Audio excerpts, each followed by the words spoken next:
पढ़े।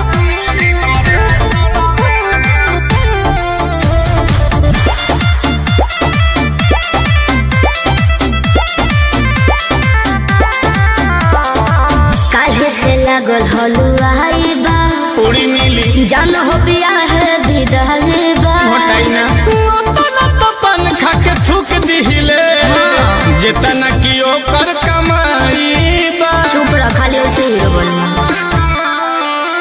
ए काहे से लागल हलुआई बा जान हो बिया है विदाई बा ओतना तो पान खा के थूक दिहिले जितना की ओकर कमाई बा। घरे बुनिया छनात बाटे बेसन में मन में लड्डू फूटा की अच्छा। होई सुनते दिमाग भभरे सन में तो चली जाई सारो डिपरे सन में अच्छा। तो कही देहि रहलू रिले सन में तो चली जाई सारो डिपरे सन में।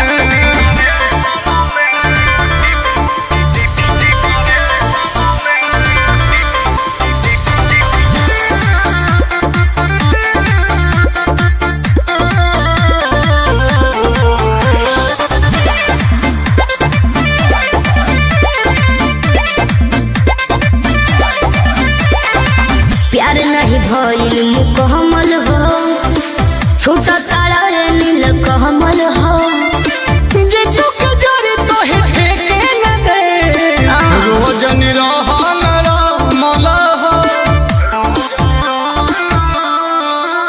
ए प्यार नहीं भइल मुकम्मल हो छोटा तारा रे नील कमल हो आंसू के जरी तो हे ठेके न दे रोज निरहन रमल हो। बड़ी खर्चा हो खत डेकोरेशन में जब यूट्यूब पे अइबू सजेशन में तो चली जाइए सारो डिप्रेशन में तो नाम आई नोटिफिकेशन में तो चली जाइए सारो डिप्रेशन में। दिमाग हैंग हो जाएगा तो के सब झेली आहबा।